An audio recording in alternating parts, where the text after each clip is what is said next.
Good evening, everybody, and welcome back for another episode of Awoken with Aulden. I am your host, Aulden S. Nance, and we have a great show for you tonight.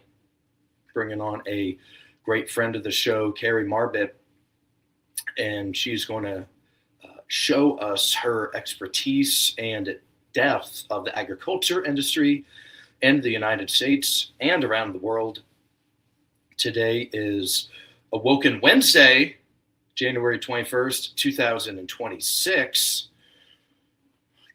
I can't believe we are already a little over 3 weeks into this calendar year already. It's flying by. It's going to be February before we know it. So, it's Awoken Wednesday. Hope you were able to catch a little bit of the live stream this morning. Was out on a run, and we got a little action, if you were able to catch it, of a couple members of the United States Congress share some brief remarks outside of the Supreme Court of the United States, the SCOTUS building, about the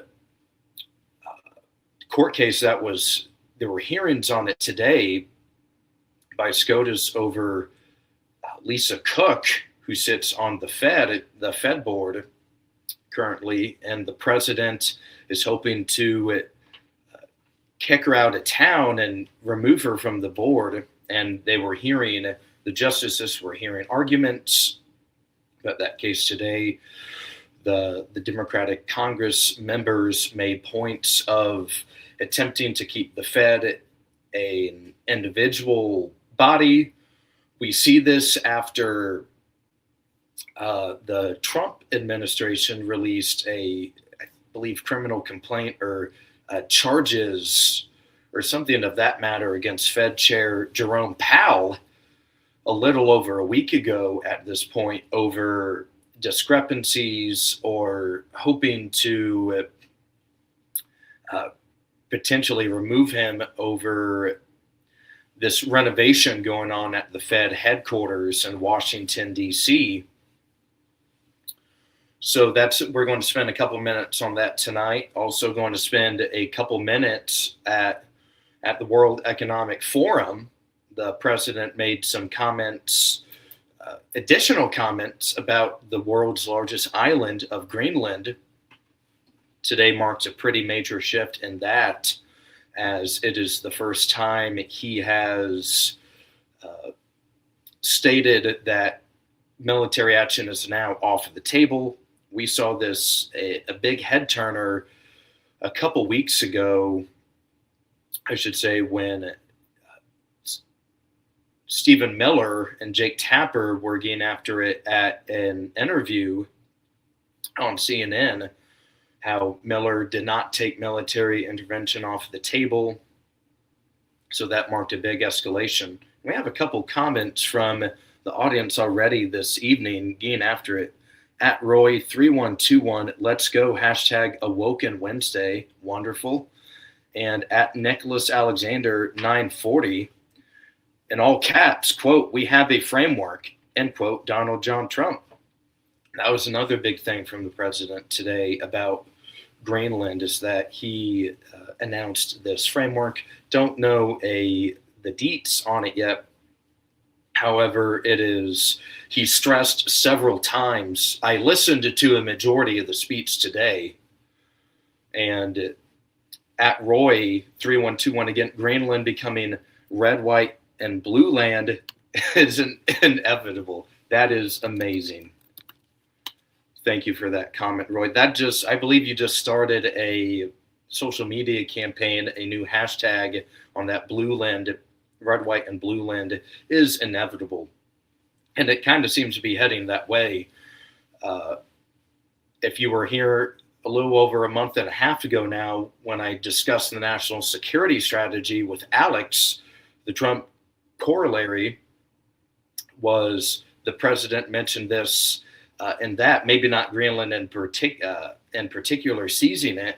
However, Canada becoming the 51st state, seeking halfway regime change, or at least kidnapping Maduro in Venezuela, putting pressure on the president of Colombia, helping out the president of Argentina when his election a couple months ago. And now Greenland is one of the more recent developments with this.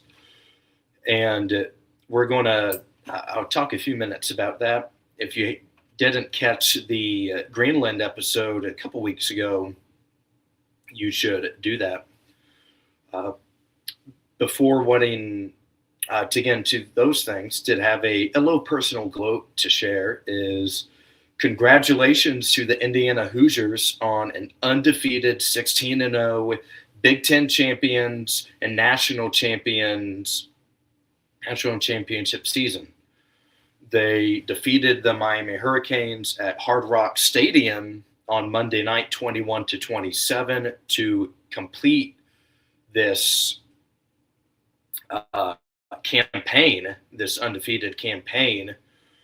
Coach Cignetti, only his second season, only lost 2 games last year, went unscathed this year, and really an amazing all-around season. We're talking about a program that had no hope 2 years ago. It was, attendance was poor. There was no hype. The stadium still is, it's one of the smaller stadiums in the Big Ten. So this national championship victory really has to showcase the skills of Coach Cignetti. And I'm sure you've probably seen the photo of IU's quarterback, Mendoza, diving for that touchdown on 4th and 5 with about, I think, 6 or 7 minutes left in the fourth quarter. And it really seemed to be a gut punch for the the Miami Hurricanes with that. So congratulations to the Heisman, soon to be Las Vegas Raider at this rate, Victor, quarterback Mendoza, and to Coach Cignetti. Really impressive deal there with the Hoosiers. So congratulations once again. Glad they pulled away with the victory. I'm sure lots of Hoosiers felt a lot of pride in that.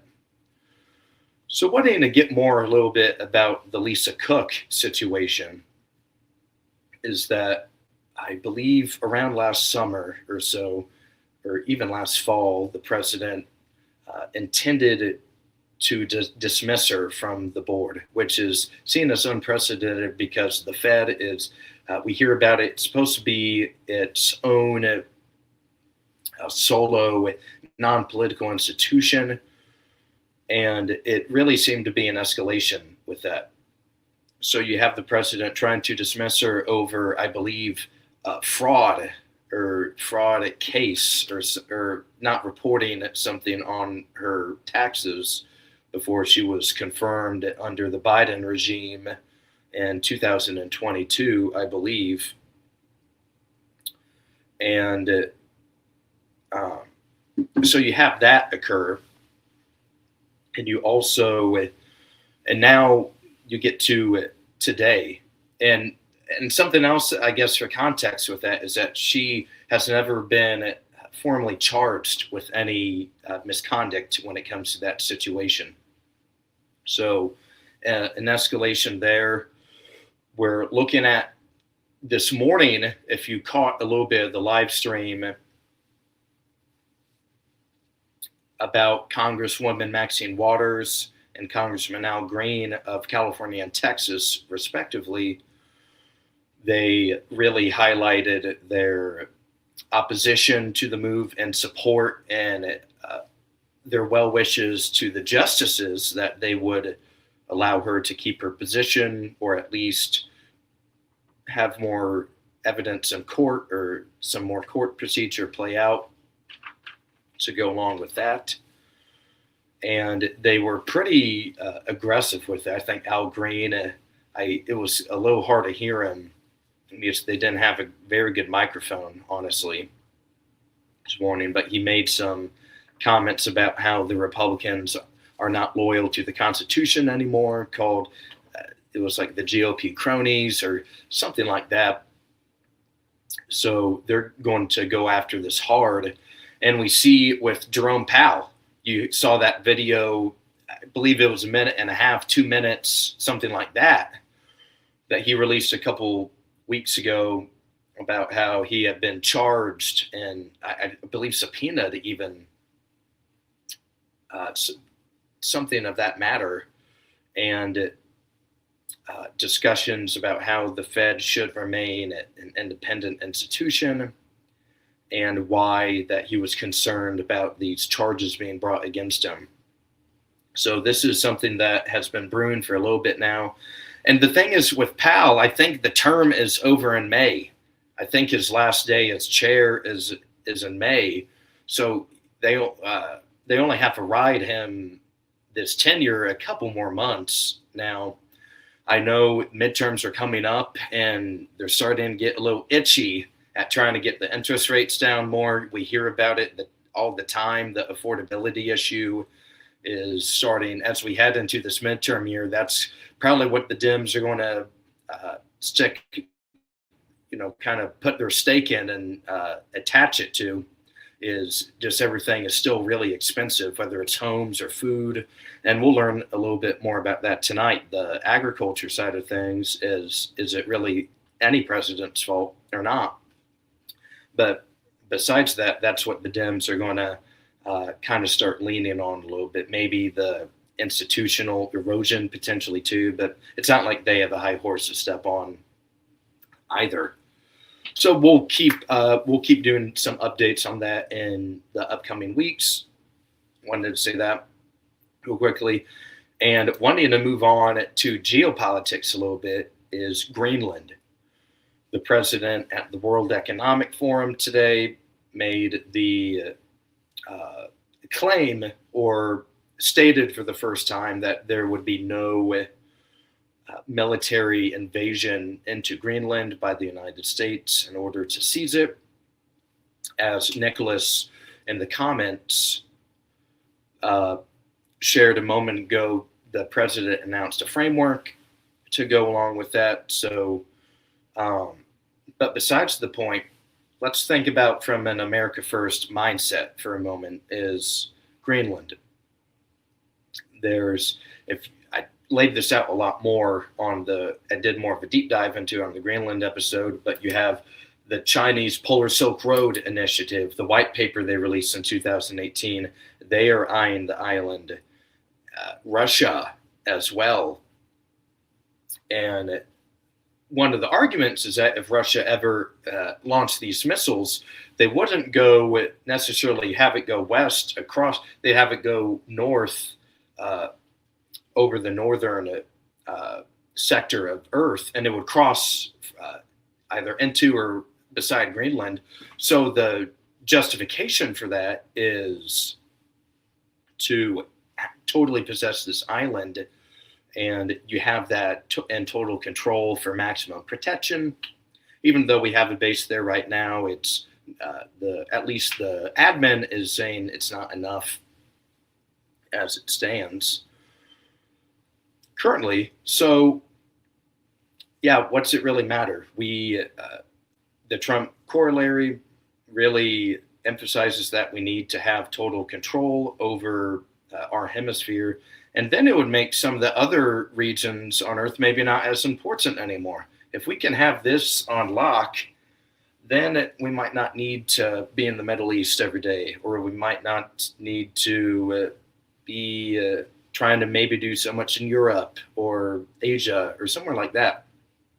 So there is, I believe, an advantage to having the island, and it doesn't mean it has to become a state. It can be like a Guam or a Puerto Rico, a territory.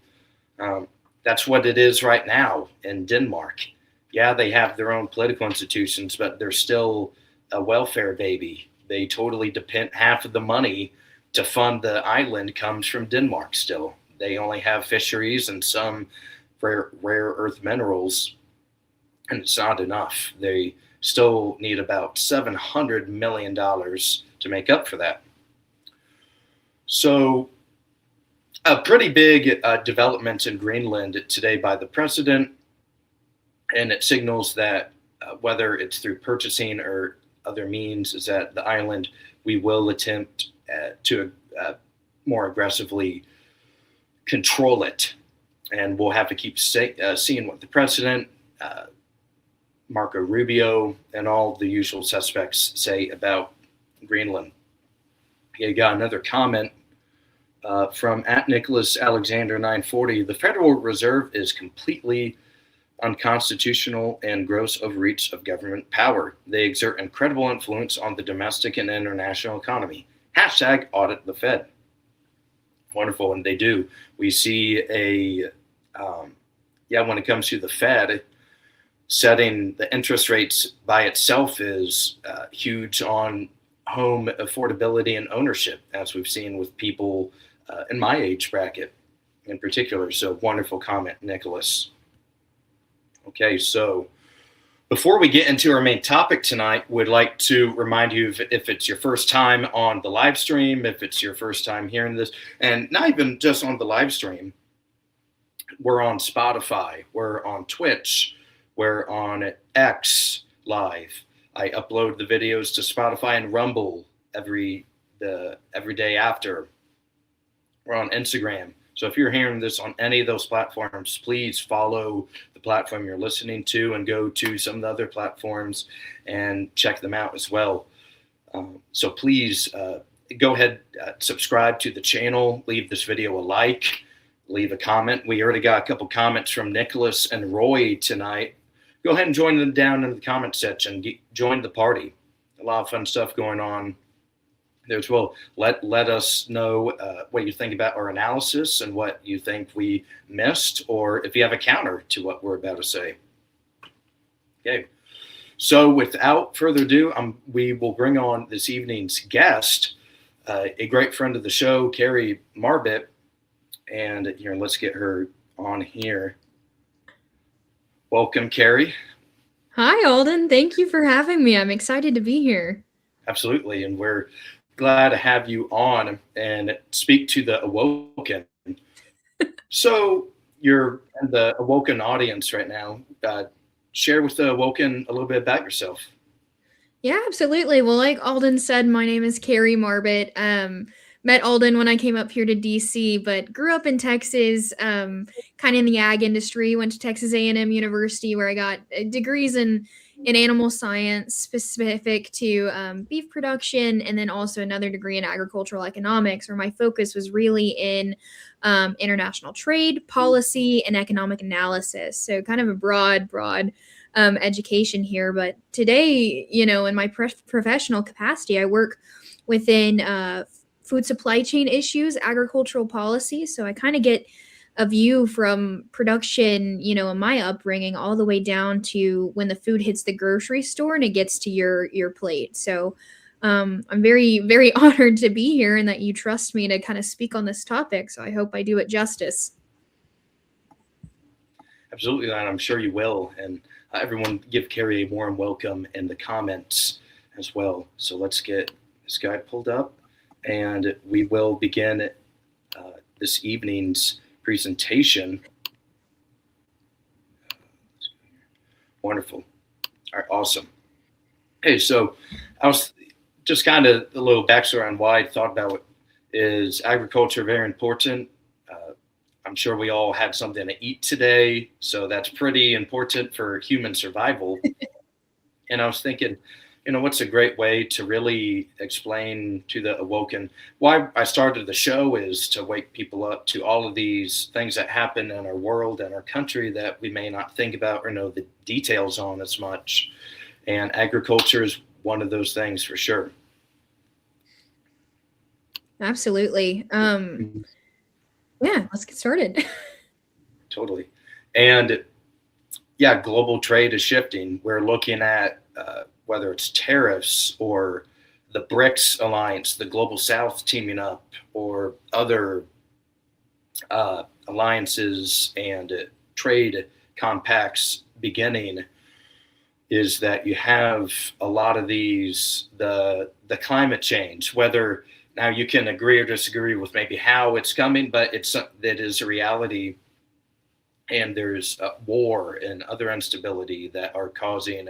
We see during COVID, for example, the supply chain really got messed up all over all in all industries.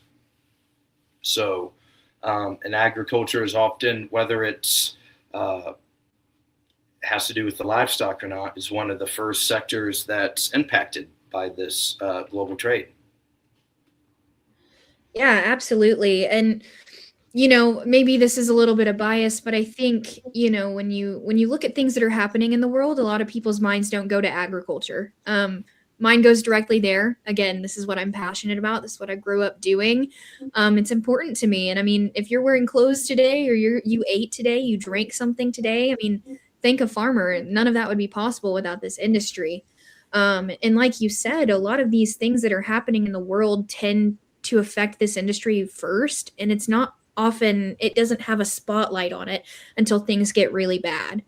And to kind of speak on the changes in global trade, we've kind of within the last several decades really upped this efficiency in global trade, right?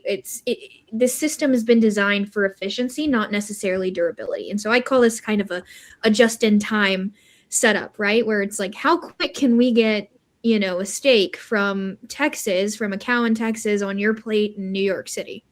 How do we make these efficient processes go forward? How do we make more money? How do we make ourselves faster and better? And I'm not really sure that that was necessarily the correct approach that you should take. I mean, this should be a just in case approach, right? How do we mitigate risks? How do we prepare for the future? How do we even now, with the geopolitical atmosphere right now, prepare for conflict or tensions with others? How do we protect this in our food supply chain? If a country can't feed itself, it can't sustain itself. And that's just a sheer fact of the matter, right? You can have all the armies you want, all the military strength you want, but if you can't feed anybody, you don't have anybody. And so kind of, there's been this tension building up in trade. And I think a lot of people think that President Trump came in for the second term, right, and had these almost radical trade policies. It was this hard shift from what was happening in the Biden era. And I don't disagree with that, but I think that there's a lot of forgetfulness that's happening where you forget these certain things that have taken place throughout those 4 or 5 years before Trump's second term started, that really opened our eyes to the inefficiencies of trade and the supply chain. You look at COVID-19, right? In the US, especially, you got to see all these headlines on the news, beef shortages, meat shortages, there's nothing on the shelves anymore. And that's not necessarily because the product wasn't being produced. It's being produced, but you have this global pandemic that's happening that's preventing logistics from carrying on. And, if you don't have people cutting, the meat in the processing facilities, it's not going to make it to the shelves in Kroger or Walmart. I think another thing that really highlighted some of these vulnerabilities within the supply chain and trade in general was this war that Russia waged against or is waging against Ukraine. When you look at inputs for the agricultural sector, specifically in crops, fertilizer, right? Fertilizer has critical minerals within the fertilizer itself that helps these crops grow, right? A lot of those are produced in Ukraine and in Russia in some parts. And so you see that this is brittle. It's very vulnerable in this, right? And so I think another thing to mention about global trade, and people are saying, oh, the U.S. has had these radical trade policies. They're shifting. They're protectionist, and I kind of disagree with that. And I think in a way, it's reining in some of these unfair trade relationships that we've had, these so-called free trade agreements that we've had with certain countries. That reciprocal relationship hasn't been, those obligations haven't been met. It's not been a fair relationship, and so I think this is good to reel back some of that and really take a look at what's going on and where can we optimize our trade. But it's not just the US doing that. It's happening globally. Everybody's trying to protect their core sectors and their crucial sectors, and that's agriculture. How do we protect our domestic food supply? How do we feed our people? How do we make sure that we're able to, you know, sustain a population?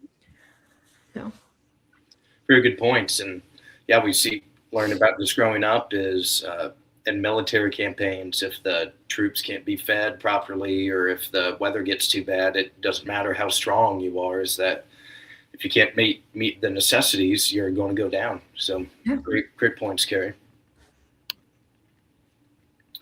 And yet, kind of continuing from that point, is it's not only a United States only problem. Is that other countries will actively, and continents as a whole, will protect their food systems, and they have to do that based off of climate in their area or conflict and trade agreements they're in. Maybe they have to produce X amount of soybeans or rice to meet their obligations or something like that. And with government support, Yeah. in like our country, there's crop insurance and stuff like that. So absolutely. Yeah, and I mean, every major power protects its farmers, right? Other countries use subsidies and export controls to make sure that their domestic industry is protected. We're very lucky in the United States where hypothetically we could only use what we produce in the United States and sustain life and be just fine. But it's that benefit of choice, right? That we as consumers benefit from within the grocery store, bananas, coffee, and I know we're going to talk about that a little bit later. But supporting farmers and having that support from the government isn't an American anomaly. It's kind of this global baseline, and I think you don't hear a lot about it because it's an often understated and misunderstood industry, and it's very nuanced in a lot of ways. But I mean, you have things like the EU's common agricultural policy, or even China as a state directing credit, and then also Brazil having a very, very, very robust rural loan program. And they shield a lot of their producers and protect them from a lot of market volatility or things that can happen in the market that maybe have these outcomes that aren't so favorable for their producers. And I don't think this question is not whether the government, plays a role, but whether that role reflects the realities of the American land, the climate, the production systems we have here. There's got to be some approach that ensures farmers aren't forced to compete alone or compete against competing foreign governments that are even standing behind even more global competition here in the United States. Certainly, and that can create a lot of stress for our farmers. And if you caught so last Tuesday, maybe you were here for the Exit 66 episode about how I walked through the 66 organizations that were either within the United Nations or heavily influenced / tied to the UN. And we're looking at these major organizations that sometimes are global that weren't putting America first or even in America's best interest, joining them at all. And as we kind of mentioned on the last slide, is that countries have to look out for their climates and understand what's going on in their sphere of influence. And sometimes these one-size approaches make it tough for a major power like the United States to really fit in. Absolutely. I think global institutions do have a role in some of this, and they make for useful forums for discussion, but they are poor substitutes for local knowledge. I think a lot of these, especially UN frameworks, ignore the scale of the US agricultural industry. And like you said, that one size fits all approach, that doesn't fit for US producers. Agriculture is actually an inherently local industry, right? It's very important to the local economies of rural areas, specifically within the United States. And I believe that while there is a place and a forum for collaboration, coordination, and discussions to happen, international engagement must not become a domestic mandate for our producers, because what's decided that works for a farm in Germany doesn't work for a farm in Texas. What may work for a producer in Vietnam is definitely not going to work for a rancher in Montana. Um, so I think another important consideration here is differentiating American agriculture from global agriculture. The way that the United States produces agricultural commodities is vastly different than many other regions around the world. And the US, especially innovation as a whole, I think that is a huge strength that we as Americans have. But I think this also is something to be said about agricultural science. Um, we have found ways to edit the genes of crops when you look at wheat or soybeans, and how do we increase this crop yield without increasing inputs that go into producing this. So I think this productivity is built on decades of science-driven innovation and in looking at genetic modification and modern gene editing technologies that have allowed U.S. farmers to really increase these yields, um, improve drought tolerance, reduce pesticide use, and then also enhance this nutrient efficiency without expanding acreage. We have less farm acres today than we did 200 years ago. So it's really, really helped the United States as a whole, kind of setting itself apart to become more productive. And I think this is really resemblant of the American dream, right? And I know it's a little bit of a different context, but being able to do more with less, and be more efficient at it, and make high quality product in the meantime. So I think that, international forums, they're great. These UN frameworks that we've left are maybe not serving our interests as deeply as they were intended to. And I don't think I have any qualms with that. But I do want to touch a little bit more, kind of going outside of the UN. You've got international standards bodies such as Codex Alimentarius, which kind of harmonize food regulatory and food safety rules that are based in sound science. So a lot of the food safety rules and inspection procedures that we have here in the United States are adopted by Codex. And that's kind of pushed around the world globally so that these practices are harmonized, and it makes trade a little more seamless.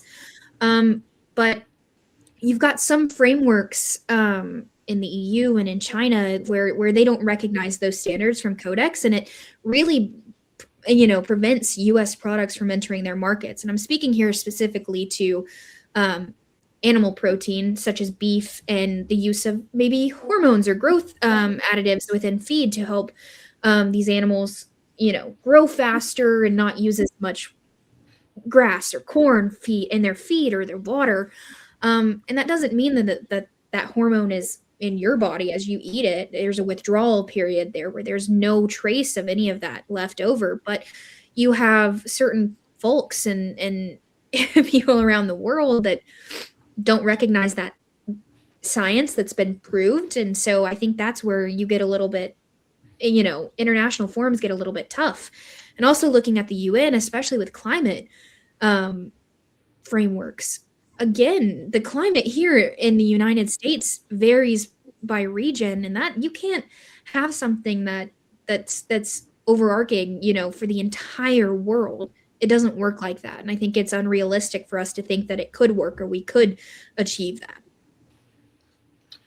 Those are some things that I didn't even know before this, is that, you touched on the point that whether it's the hormone amount or stuff like that prevents our products from being able to enter other markets. So that's a great point that I think a lot of people will be surprised to learn about. And yet you just mentioned that as well with trade, about how sometimes some of these trade deals might not be the best for American farmers, but some of them may be misunderstood. In particular, we've seen a lot with the Trump admin has been really pushing, whether it's tariffs or new trade deals with several countries around the world. Japan comes to mind quickly. Everybody's trying to uh, get a little bit of attention from India as well with their large population. Mhm. Um, so yeah, maybe yeah, if you'd like to touch up on some of these big agreements that you feel like might be misunderstood by the American public. Yeah, and I think there was a little bit of a frenzy a few months ago from some ag groups, associations, and organizations where there's a fear that maybe very large encompassing free trade agreements are not going to exist anymore. And I don't know whether that's going to happen or not. But what you're seeing from the Trump administration are very small, specialized, targeted trade agreements, trade deals, if you will. And none of these are finalized yet, but these deals with certain countries that are maybe a country specific. It's not a free trade deal with a free trade agreement with three countries. It's very specific or a very regional based agreement, and that's based on demand for certain US products within that market, right? Maybe there were tariffs or certain trade barriers, whether that be um, economic or non-tariff barriers as well. But these trade deals are really aiming to make small little improvements and agreements with other countries and other regions to make sure that American producers have market access in those areas. And that's different than what we've seen in the past. I think a lot of us have seen a lot of large, very holistic free trade agreements. I mean, look at NAFTA, USMCA, other agreements. Um, but these are kind of getting in really deep and in the nitty gritty, and they're focusing on this reciprocity and breaking down these barriers that maybe existed beforehand for U.S. products. But trade agreements, they really do determine whether farmers can get new customers, their product can go everywhere. I mean, one day maybe you're a farmer and you don't have anywhere to sell your soybeans, and then the next day you do. It's a huge difference. If you don't have anywhere to sell your stuff, then you don't have a business. Um, so I think looking at free trade, this should be an unconditional thing, right? Why are we making trade deals with countries if they're not free trade, if it's not reciprocal? It's got to be reciprocal, and it's got to be mutually beneficial, right? Um, it's not a one-way street. It's two-way. So I mean, kind of digging into NAFTA back in the 90s, that was hugely important for the agriculture industry. And I'll speak only to the ag. I don't want to talk about anything else, any other sectors, but between the US, Canada, and Mexico in North America, it was just completely, it changed the game. I mean, you had these countries, the three of us right here in this one region, and you had all of these non-tariff trade barriers that existed, these regulatory practices, these inspection practices, across the border that just didn't align. You have Canada preventing any dairy or eggs from the US in their market. And um, you know, Canadian producers and the Mexican producers, they really did benefit from these US market and the openness of that market. But um, it didn't allow for US producers to have the same benefit, right? Um, I think I remember that. Yeah, that dairy and yogurt comment you mentioned. yeah, absolutely. And I mean, USMCA in a lot of ways built onto the success that NAFTA already had.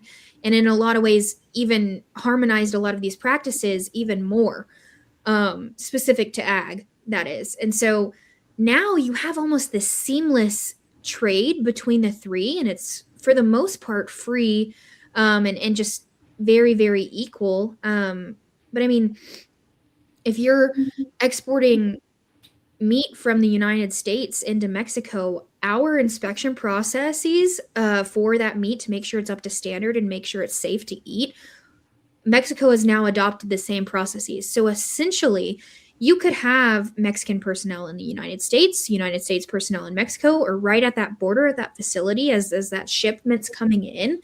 And it makes it so much quicker and more efficient because we are aligned in that sense. The same can be said for Canada. And I think there's still a lot of issues for US dairy in Canada because Canada does have a decent dairy sector. But whereas we allow Canadian dairy into our markets, Canada doesn't really allow a US dairy into their markets. There's this dairy tariff rate quota. Um, so it restricts a lot of meaningful access and growth for the US dairy industry. Um, I think here you can also talk a little bit about soybeans in China and how they're the largest buyer of US soybeans. And when those tensions start to arise between the United States and China, that's the first thing that China hits on is the soybeans. Because it just puts your farmers out of work in the United States. Nobody's buying their beans. They're out of money. They've put up these investments early on to grow these soybeans, and now there's nowhere for them to go. They're just sitting in a grain, bin. So that makes it pretty tough as well, and that puts a ton of stressors on them already. And yeah, back to Canada for a second. They need to, I think, start taking some more dairy, or the president should continue the 51st state conference. Yeah, that's not very good from our northern neighbors. No, and it's sorry, I'm just gonna add a little more here, but I mean it's a little disheartening because I think Canada's really up in arms about this, right? President Trump's threatening tariffs on us. This is ridiculous. This is ridiculous. Is it ridiculous, or should we just have reciprocal trade between the two of us if we have a free trade agreement? So I think everybody needs to take a step back and look at some things that they want to achieve. And as we come up on the 6-year review of USMCA this July, I believe, it's going to be incredibly important that not only do we maintain what we already have, but we make it better. It's got to be better. And I think it's got potential to be better. It's just, do all parties want to come to the table and actually have honest conversations? Heck yeah. America first. Yep. And to Kerri's point, she mentioned this about the Chinese. They will withhold the purchasing the soybeans, and other countries will do similar deals. And we're talking about even more than just not maybe trading fairly or purchasing product. We're talking about foreign influence within our country about production or land ownership. We've been hearing about this a lot since I moved to DC. One of the biggest things that the ag staffer in my Senate office would always hear is Chinese ownership of U.S. farmland. Yeah. Some of it close to vulnerable or maybe fragile infrastructure, whether it's military or national security or something like that. And we're talking about 350,000 of acres of U.S. farmland. That seems to be a lot, and I don't know why this isn't a front news headline every single day on the 5:30 news. Yeah. I mean, 350,000 acres, that sounds like a lot in theory based on the amount of farm acreage that we have in the United States. I guess it is kind of really small percentage of that, but it doesn't mean that it's not important. Foreign farmland ownership is actually growing, and you're seeing a couple states in the United States now put bans on this at the state level, which is good in my opinion. I don't think that any foreign entity should own land in the United States. That is, whether it's agricultural land, whether it's anything else, I think that is a significant risk for the United States and its national security. But I mean, farmland, it's not just another asset class. I mean, that's the foundation of food production and independence. I've said it again. I mean, a country that cannot feed itself cannot sustain itself. You open yourself up to so many risks if you are unable and incapable to produce your own food in your domestic markets. And now you're looking at China specifically buying farmland, and it's close to military bases, or maybe it's a method in which they're trafficking drugs and able to do that here in the United States. But you look at China wanting to be this unipolar power in the world, right? They want to be the guy, the man. And how are they going to topple the United States? Well, why don't we attack the US food system? You know what I mean? How do we find ways to cripple them? Um, Having that proximity to military bases allows them to maybe gather intelligence on military operations. I don't know specifically, I'm not in that area. Um, but it also allows them to maybe bring biologics into the United States. And I mean, a huge conversation that's kind of up and coming. And for me, as I study national security right now for a master's program and kind of combining that with the agricultural knowledge, is there's this conversation that needs to be had about agro-terrorism. It's not just cyber anymore. It's not just, flying a plane into the Twin Towers or two planes into the Twin Towers. It's how do we actually cripple this country to a point where they can't sustain a population? And a few months ago, and I don't know the specifics of this, so don't quote me here, but I know this did happen where you had two Chinese nationals that were stopped at the northern border of the United States coming in to the United States from Canada. And in their baggage, CBP actually found biologics that were intended to be used, it was blight, to cripple U.S. crops and destroy yields. And if that doesn't scare you, I don't know what does. And if that's just one component of this, think about them maybe going to Chinese-owned land in the United States and how they spread that. This raises a legitimate national security concern for me, and for a lot of people, not just because of the total acreage, but who owns the land and where it's located. And Aulden, I know we were joking earlier, but why would you let the enemy into your bed? This is a huge national security concern here. Why are we allowing people to buy U.S. farmland or land in general? So I don't know. I think this is a huge conversation. I'd like to see it pick up some speed outside of your members of Congress that are from the heartland. But I'm this worries me, and I hope that it gains some traction. Yes, and I just did a quick little look into the story you believe you saw, and you did see it correctly. In June of last calendar year, U.S. federal authorities charged multiple Chinese nationals with smuggling dangerous biomaterials into the U.S. To be used for research at laboratories in the University of Michigan, and leading to increased scrutiny of academic collaborations and potential agro-terrorism risks. Yeah. Yeah, it's very frightening that that didn't make front page news as well. No, and you're hearing a huge conversation. Sorry, Aulden, I didn't mean to interrupt you there. I think, in ag circles, I've heard it a lot. Maybe this just because I'm there, but you hear this conversation of food security is national security, right? But that goes beyond just ensuring people have food to eat, right? Like there is a legitimate national security component to agriculture and making sure that you can sustain this. And so, I don't know. Maybe I'll be the person to bridge that conversation. I'm not sure. Yeah, let's put Kerri on CBS 530 News. Bring this to attention for the country. Awoken the country to this, I should say. Wonderful. And yeah, talking about some of the particular markets we've discussed already tonight, corn, soybeans, deal with China, cattle all over the Midwest. These prices are not really set by the farmers. They grow it and they give it to the next guy and they're done.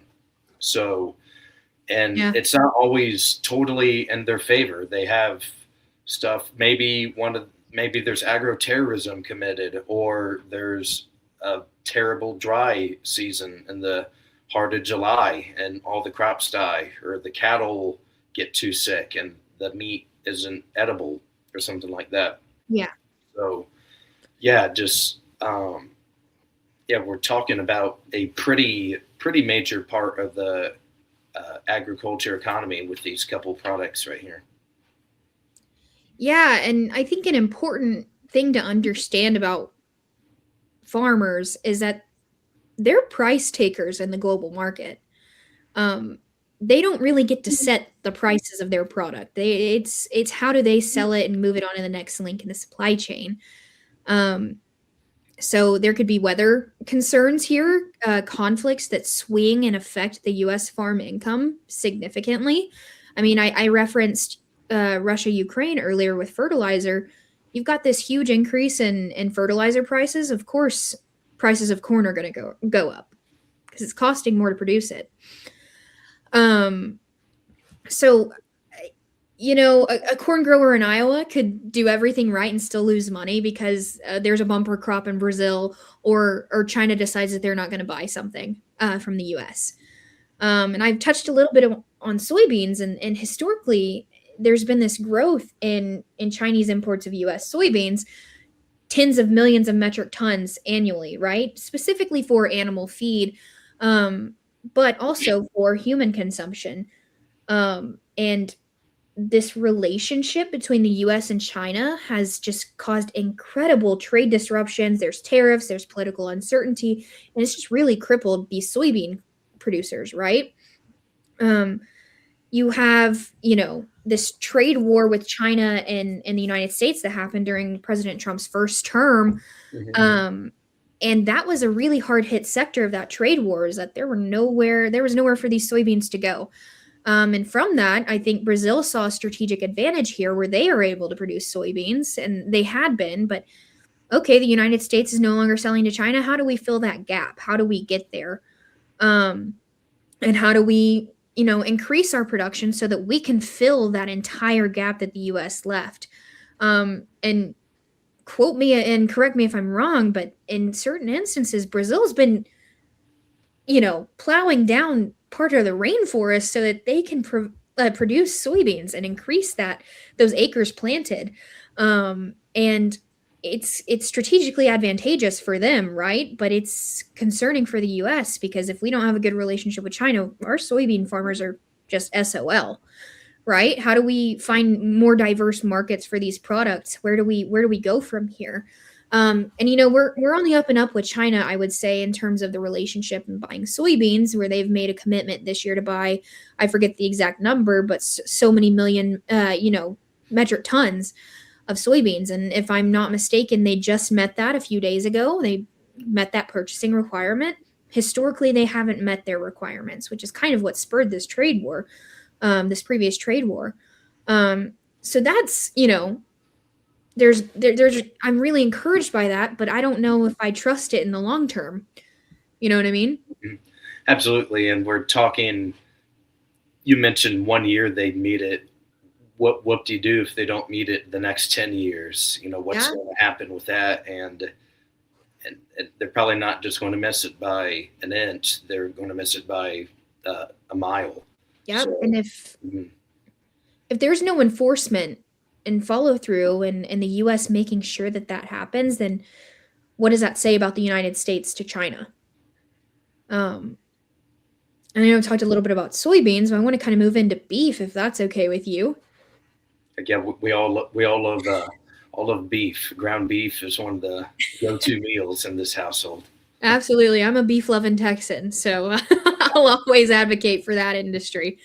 And kind of within the past, 2 months or so, I guess now I'm sorry, 3 or 4 months at this point, we're in the new year now. There was a lot of backlash from the beef industry after President Trump announced that there was potential to import beef from Argentina because beef prices in the grocery store were so high.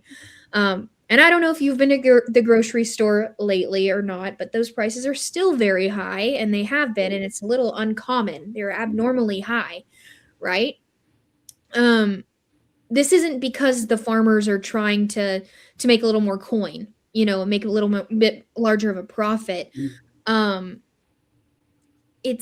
It's something that's beyond their control. A few years ago, we had this major drought throughout, the heartland of the United States of America. So, but think Texas, kind of up north into Kansas, where there are a lot of beef producers, and Texas having the largest number of cattle and calves, especially historically dry, right? We are kind of always seeing ourselves in a drought in Texas, but this one was crippling, and it starts to affect the yields of crops and the inputs for animal feed. And so when those start to get more expensive because there's a lower supply, you see cattle producers kind of reining in their herd numbers and lowering the number of head they have, so that they're able to still continue to produce. I mean, it makes it hard when you've got these upfront costs that are so extremely high. You've got to cut back your numbers to make sure you still are able to make, a dollar at the end of the day.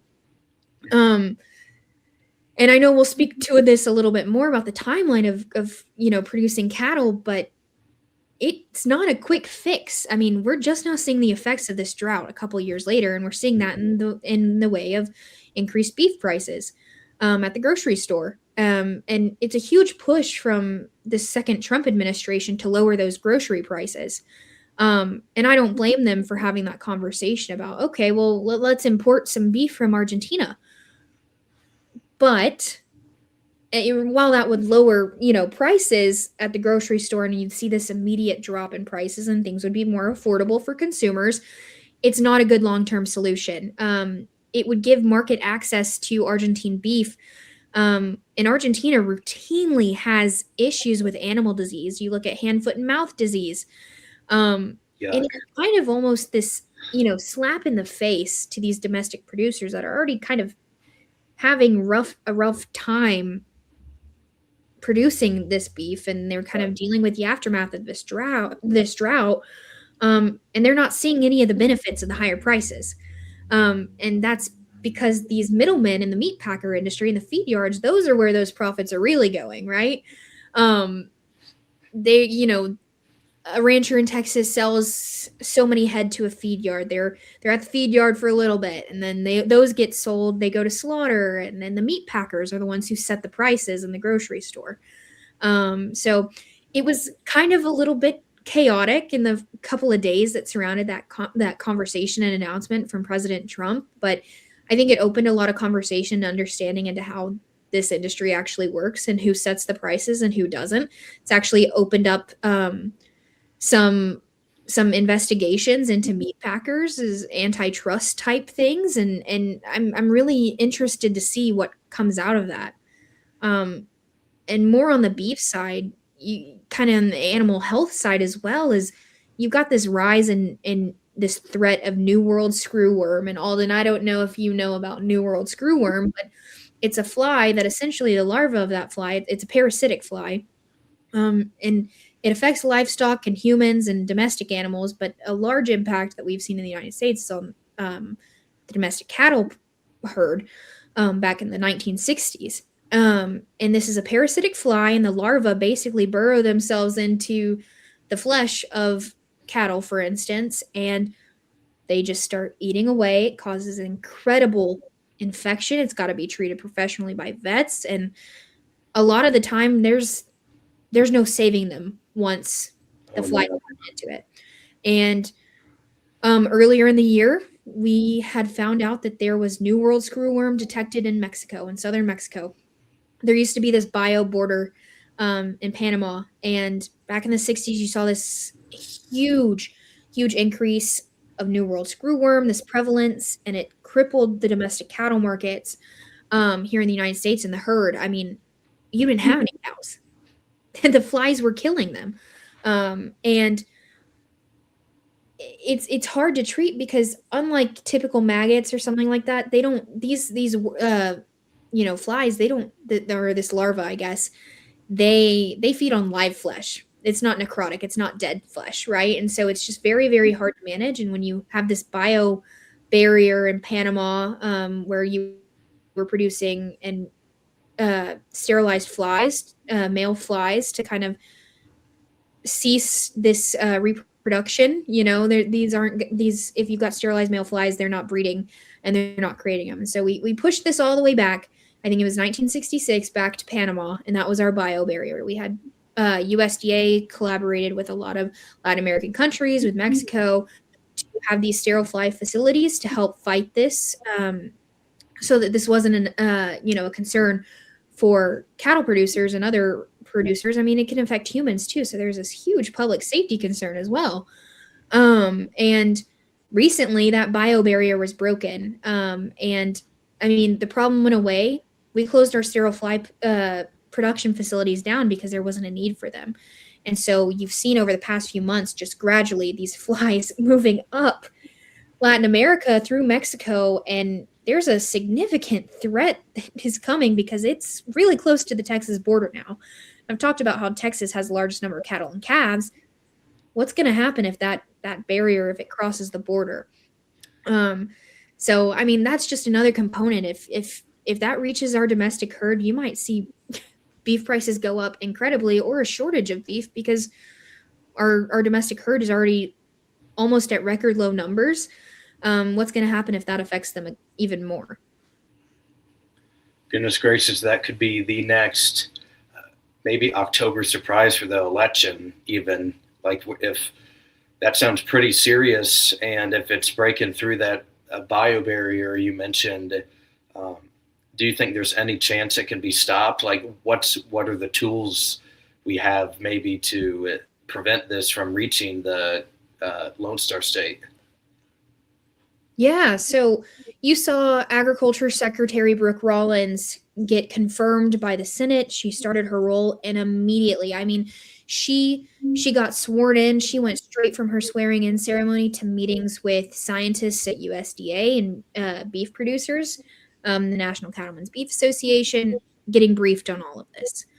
And from there on, there have been these actions that have come out of it where the United States USDA has upped sterile fly production and using like x-rays to sterilize those flies. They've started this production again and are releasing the flies. They can only make so many. USDA has also been able to go in and update some facilities in Mexico to start producing flies. And I think that's also happening in Panama. The issue is this went unseen for so long, and it's almost a little too late. So you're seeing a lot of production facilities get back up, but also what's really unique about the state of Texas, and I'm a little biased because that's my home state and I love it.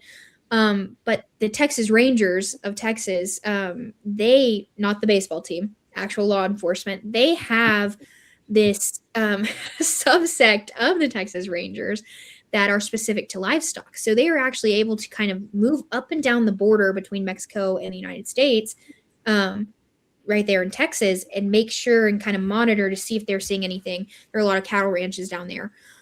So making sure that nothing's happening. And you've got specialized folks that are down there constantly on the lookout. How can we treat this? How can we potentially create a vaccination that's going to prevent this from happening? And I don't know where that stands or if that's actually a right answer, but I think it's good to have all hands on deck. And that's what it seems like is happening right now. We can only hope that this sterile fly production increases so much to the point that we're able to kind of keep it at bay and not let it cross the Texas border.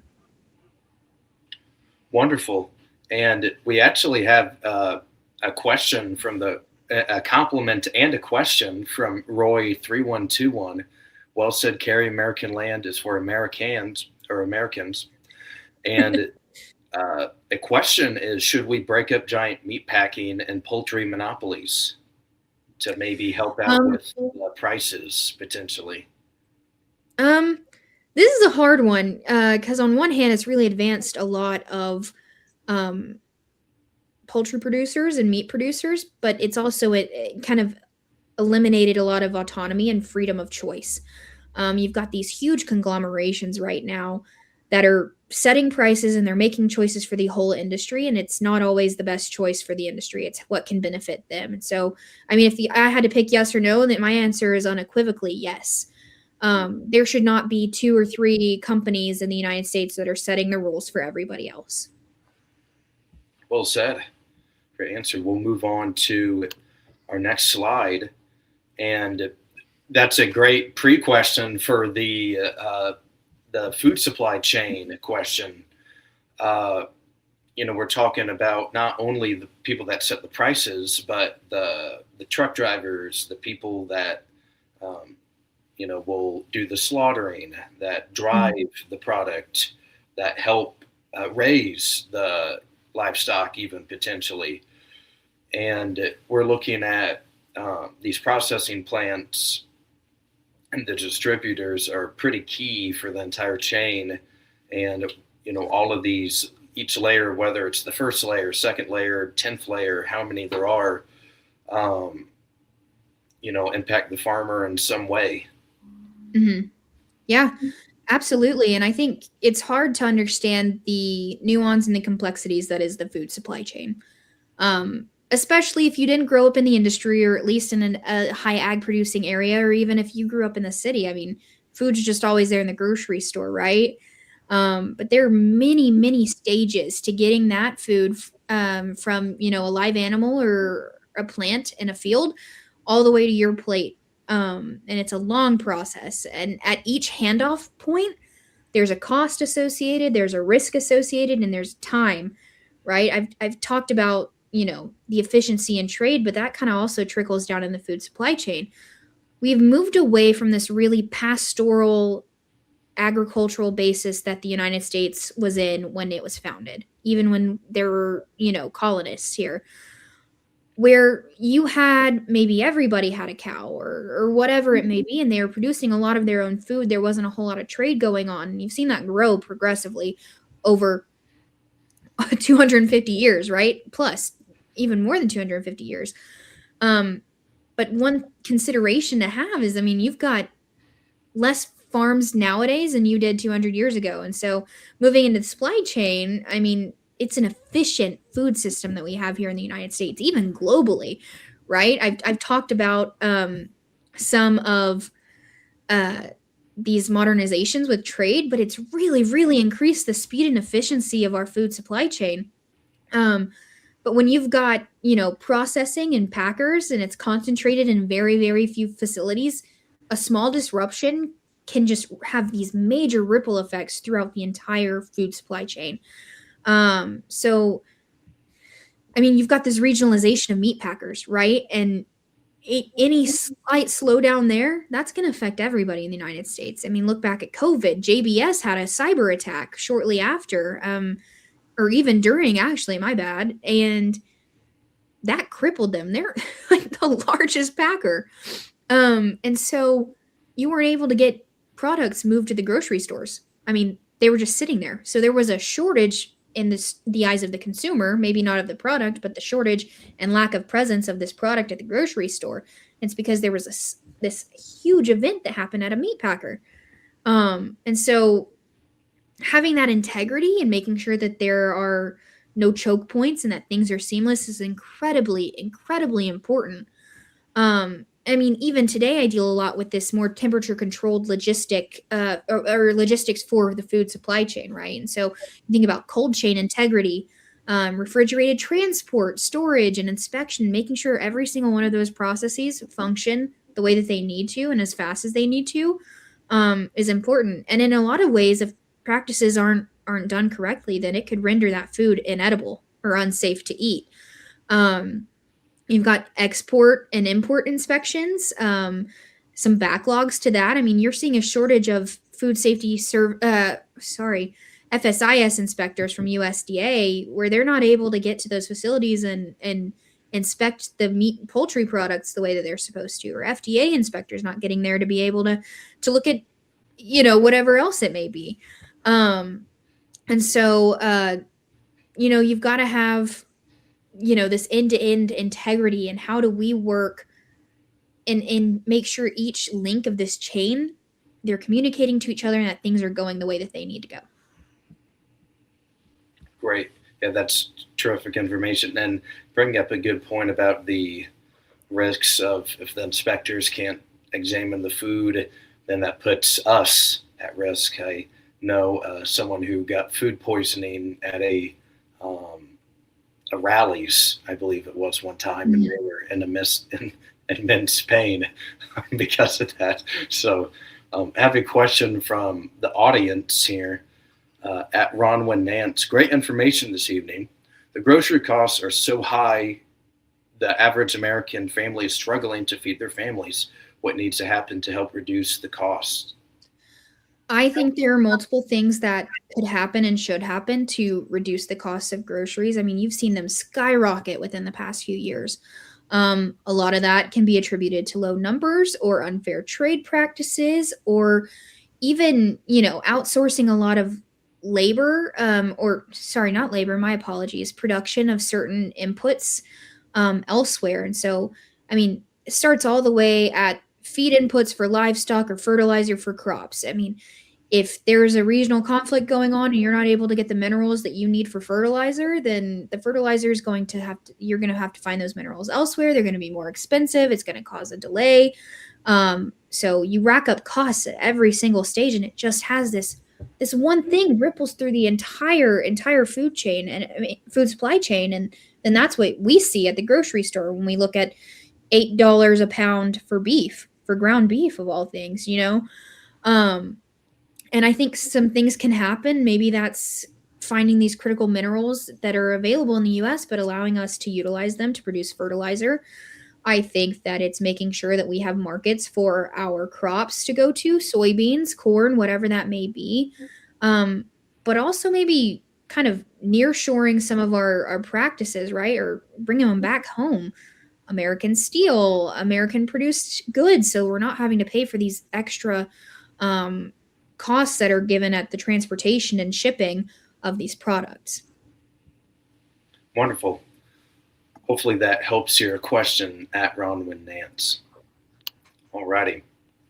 And something that you mentioned along with labor potentially is that we have the president, I believe yesterday, made the comments about how whether it was him recognizing or for political reasons or other reasons, maybe that the deportation policy will remain, that trying to get criminals and violent people removed from the country before people that work on farms or in hospitality industry. And we've seen that sometimes these farmers, maybe even though they don't want to, they're forced to go this route rather than another way. Mm-hmm. And it just kind of makes it tough for all parties involved. Yeah, I think there's got to be some sort of strong border policies and making sure that there's security there. But also, there's a reality that there is illegal labor happening in U.S. farms, and I think there are multiple things to blame here for that. I think that, while I do support having safe borders and not allowing an influx of illegal immigration, I think there's an important consideration to have that if you don't have the proper labor and the support you need to harvest crops and to produce food, then you don't have a food system. And unfortunately, the majority of this farm labor is from, other countries. It's foreign labor. And in a lot of instances, it's illegal. And you have certain visa programs, right? Worker visa programs for foreign folks that are able to come work in the United States. And one of those specific to agriculture is H-2A. The H-2A program is just completely unworkable and it's unrealistic. And you've got farmers that are struggling to make ends meet already. And you've got this H-2A visa program that requires you to if you're going to hire seasonal labor, this is a seasonal visa. It's not, whenever you want it. It's got to be for specialty crops in certain times of the year. You have to provide them with housing. They've got to have a minimum wage. They've got to have insurance and healthcare, and all these huge costs just to have, workers come in for harvest. So if that's not, one thing that already makes it hard, think about the fact that 95% of the time this work arrives too late. So by the time you need them, they're not there. They come 2 weeks later and you're already done harvesting. And so, I don't know what the solution is here, right? We've got this American dream where the middle class is growing and people are able to have larger opportunities, right? And so there isn't a huge amount of U.S. labor or U.S. folks that are wanting to work on the farm anymore because it doesn't pay what, a corporate job in Houston, Texas pays, right? you've got opportunities, you've got education. And so I don't know. I think that there's got to be some sort of reform to this H-2A visa program. There's got to be I don't even know if you keep the H-2A visa program or you just completely scrap it and start from the beginning. But there's got to be something done to prevent crime, happening in our country on illegal immigrants, or from illegal immigrants. And I'm not saying that, farm labor is mutually exclusive to violent criminals, or that they're not all the way separated. But I mean, there's got to be a fix here, right? We need the labor on our farms, and if American citizens aren't willing to do it because it doesn't pay what it needs to pay, then we've got to fix something else to make sure that we can get the labor we need. Right, and that's something that is commonly discussed about it not being a good draw for a citizen, or a citizen maybe with a lot of potential or aspirations in particular for something like this. So it's a tough situation all around that will require a debate for a different style of episode, I believe. Yeah, absolutely. Alrighty. And Kerri mentioned this a few minutes ago about the production timeline and the food supply and whatnot. And if you went out for dinner tonight, or have been at Outback Steakhouse, or had a nice steak this weekend, I'll say, myself personally, and we're talking about, there's a long process of when that was a living animal compared to when it was brought out to me at the steakhouse. So, yeah, just some quick little notes on that. We're talking about a half year to a full year. They're raised on these ranches. Then typically, got to beef them up, make them a little plump before death time, before processing begins. And it just, after that begins, we're talking a mere weeks until it might hit the grocery store or your plate at the steakhouse. Yeah, absolutely. I mean, beef production specifically is a long bet on the future. I mean, you decide you're going to start producing cattle for beef production, or raising cattle for beef production.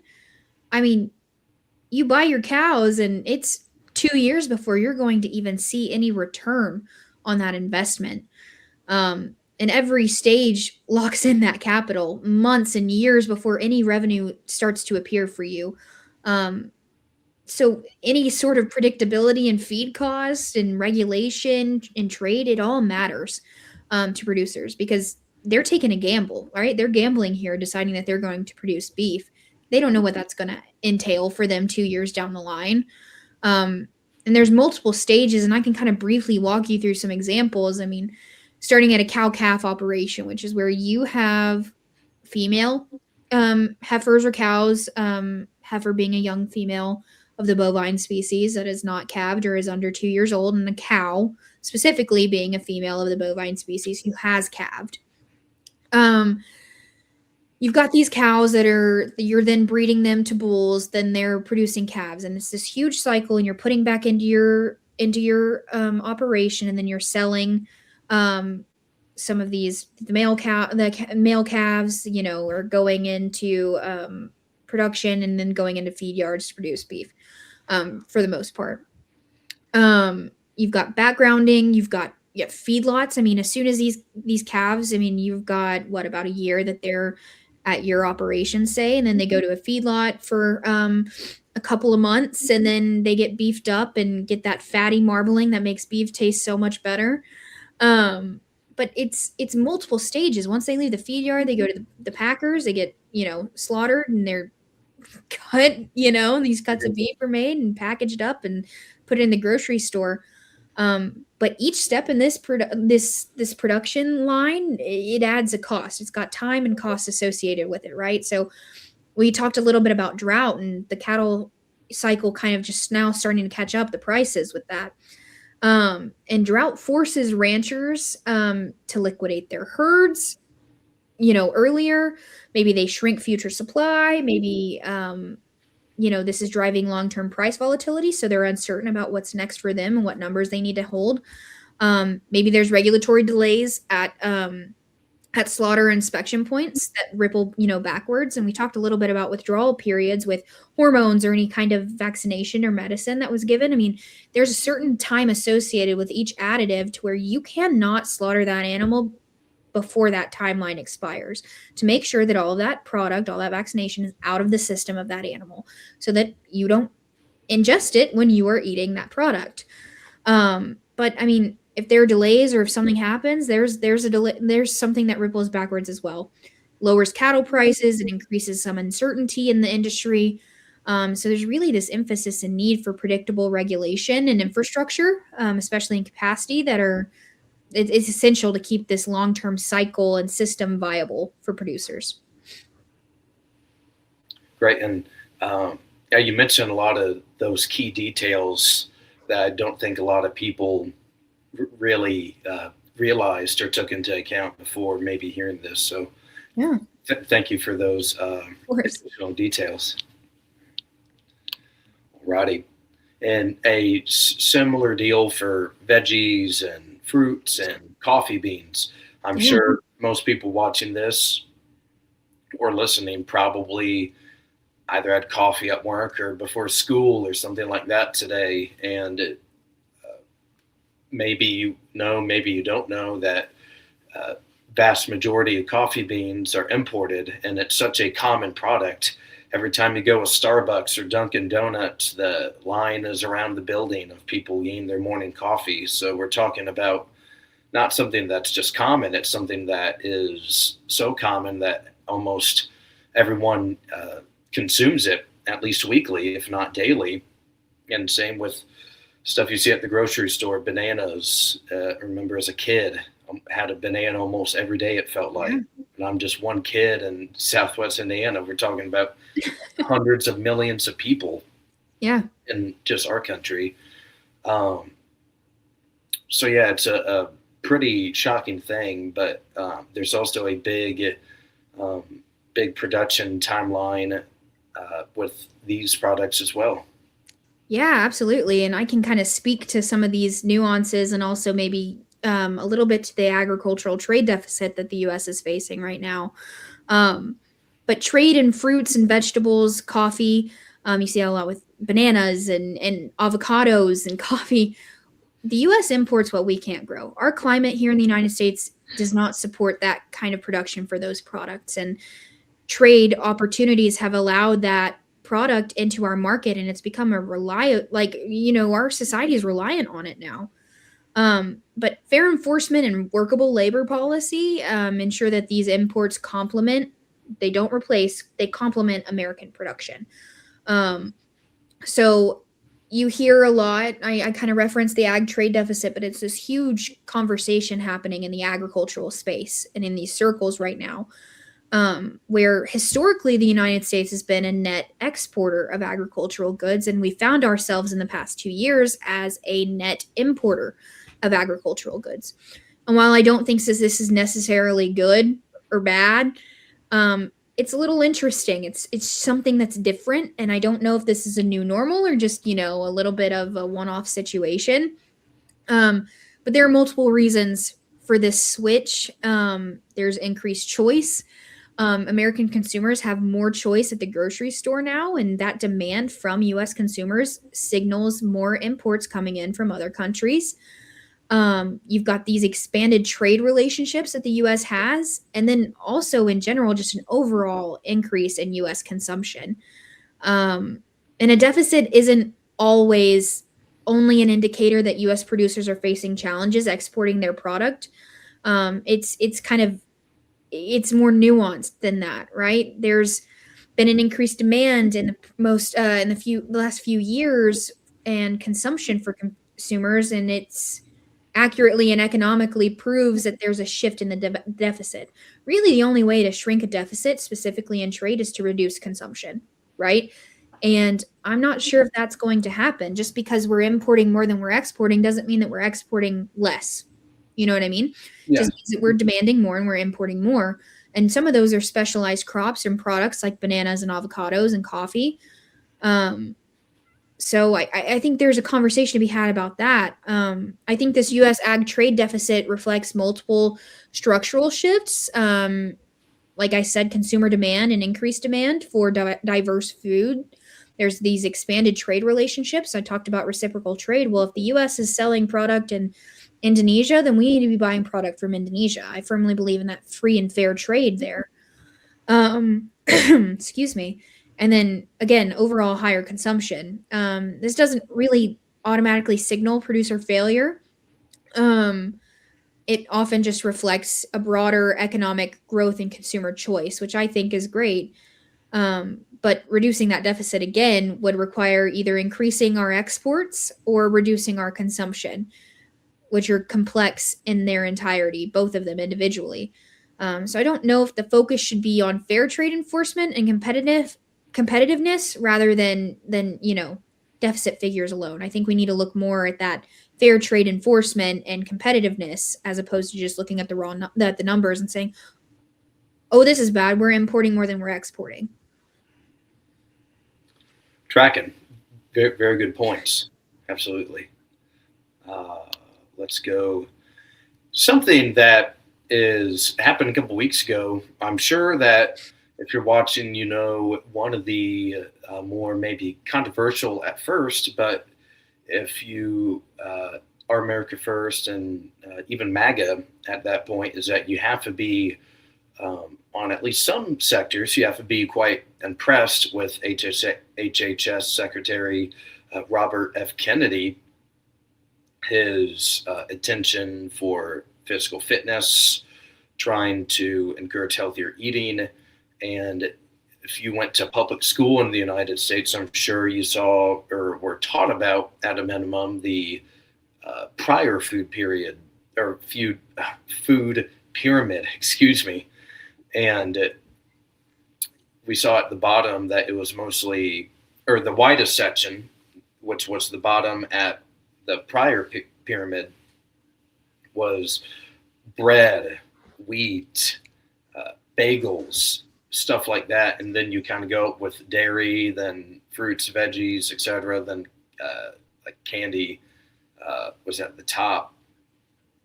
But we're really seeing a shift with this admin towards more protein, animal meat, eggs. Highest, I believe, per like serving, it's the highest dose of protein you can get, and it's just one of those things that's really healthy for you. So this caught my eye when I saw this a couple weeks ago and wanted to get your thoughts and maybe what the ag industry is thinking about it.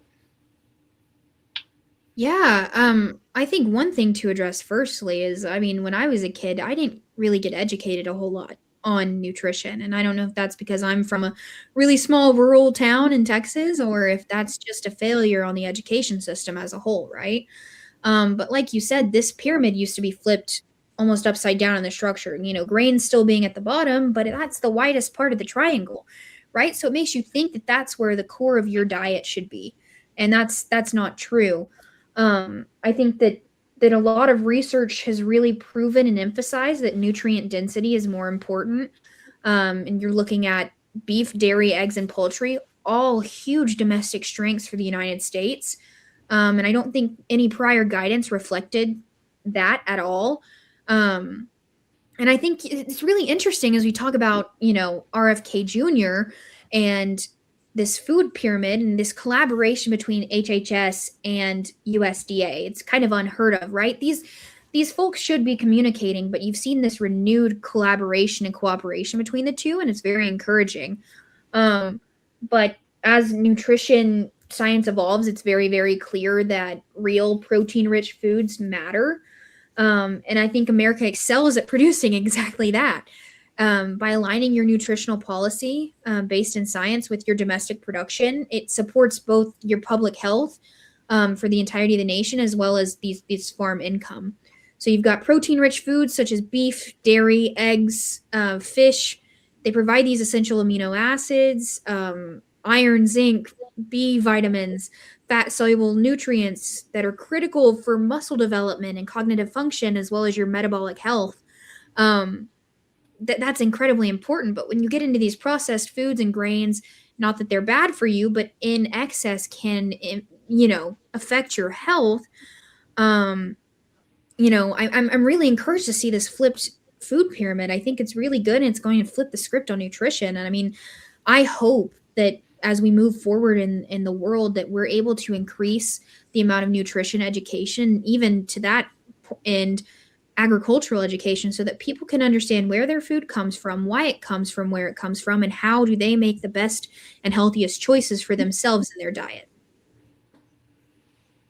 Absolutely. And we have a comment from at Jacob Aguirre 3. I'm awoken. Welcome. Congratulate you have joined the Awoken. Wonderful. And yeah, another comment about the food pyramid is that a nation, especially like ours, we need to be healthy. We need to make sure that we're not eating a bunch of processed junk that's not even real food, that don't even, like, the food isn't even real. It's the craziest thing to think about a lot. And so hopefully this begins a shift of the food culture, and that we need to, steak is very like bread is good. It's filling. Like it can complement like burgers. Sometimes best part about a burger is that wonderful bread at whatever restaurant you like. So they can complement each other, but definitely should be prioritizing fruits, veggies, and protein dense foods. Absolutely. If you were here for the Greenland episode, the Inuit people in Greenland, they didn't survive off of they couldn't grow plants hardly, so they had to eat just animal meat, whether it's whales or fish. So you can survive just off of that top little section alone. So that's something I don't think people sometimes think about. Right. And one of the things is that I didn't realize before coming to DC, and I think that a lot of people don't really realize when we're talking about the Farm Bill believe every year there's supposed to be a new one. I don't think there's been a really renewed version for a couple cycles now. However, they may think, oh, it's just for farmers. It just maybe helps them get more equipment, more tractors, etc. Well, 75% of the bill around is about SNAP and that program about getting, SNAP dollars out. And or the Trump I believe in the big beautiful bill, or whether it was that or when the government shutdown occurred back last fall, you saw these people concerned about not getting their EBT cards reloaded or their food stamps placed out. So we're seeing some changes with the Trump admin with this, whether it's work requirements or what you can purchase or can't purchase, and that impacts all the farmers, the stores, and the food processors. Yeah, absolutely. So SNAP specifically. It might snow a lot this weekend. I know. Yeah. Make sure use your SNAP card to grab a couple items. Yeah.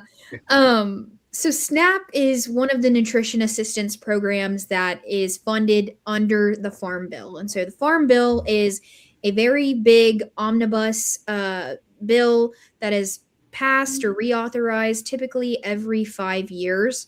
That's kind of this cycle that we've been on for a while.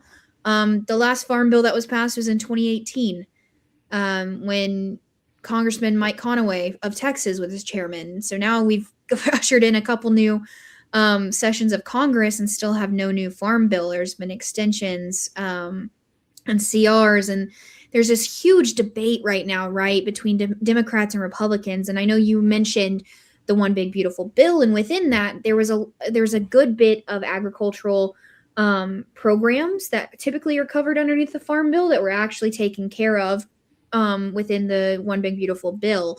And one of those was nutrition. And you see this huge conversation occurring between Democrats and Republicans, where Democrats are kind of shouting from the rooftops that the Republicans and GOP, they're trying to cut back SNAP dollars, and they're taking food out of Americans' mouths, and that's not necessarily true.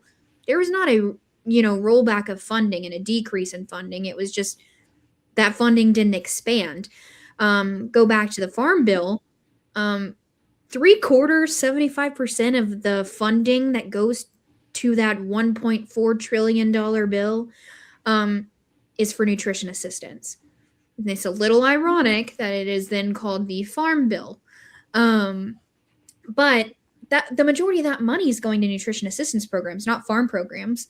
So, SNAP is supposed to be a temporary program that Americans can use as assistance as they are able to. And SNAP, for those watching that aren't familiar, that stands for the Supplemental Nutrition Assistance Program. You've also got WIC as well. And these are meant to help, lower income folks or people who are down on their luck be able to afford healthy foods. That's evolved into eligible items not just being whole healthy foods. It's these ultra processed foods. It's boxed macaroni and cheese. Hey, I love Annie's organic shells, the white cheddar ones. I do, but also I don't eat that every day for every meal. You know what I mean? So really, you've seen soda and sugary treats be eligible under SNAP for your EBT card to be used, and it's not helping this kind of nutritional and health crisis we're having in the United States, where people need to be making better nutritional decisions. You've got people who are on this assistance program that are not intentionally all the time buying foods that are not as healthful for them, and it's got to be something that changes here in the future. So again, SNAP dollars aren't getting cut like you're hearing a lot this rhetoric coming from the Democrats, but it's not expanding. And why should it expand? That's 75% of a farm bill. Why are we not focusing more dollars and a larger percentage of that bill on,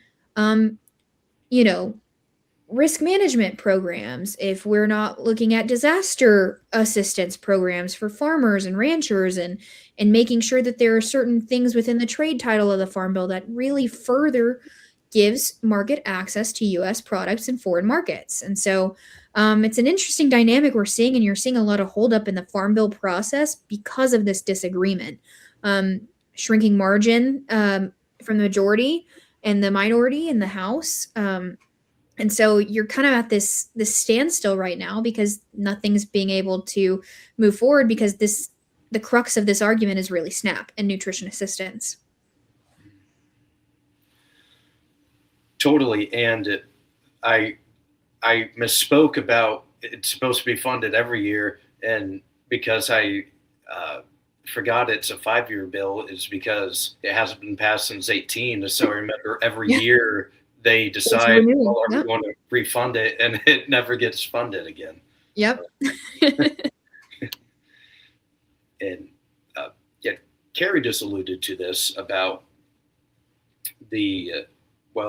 maybe it doesn't have to be 75% SNAP. Some of the extra money could be going towards prevention or crop insurance or something like that. And a little background on crop insurance from what I know, at least a little bit, is that we talked about the risk management and the risk factors sometimes, that if there's a bad weather season, you kind of see in the background on the photo, you got flooding or lightning, to signal terrible weather. And in the middle, you kind of have a large patch of sun. So there's multiple ways that are out of your control to where your entire crop or all your livestock, something happens to that, whether it's that tick worm that Kerri was talking about that infects these animals and just kills them, that are really out of your control. And if you can't sell anything for that year, if you make no money the entire year, how can you stay afloat? And that's where crop insurance comes in. Yeah, and I mean, we've talked about the risks that are uncontrollable, and farmers a lot of time are at the mercy of Mother Nature. They don't know what the year is going to entail. There's no way to predict that.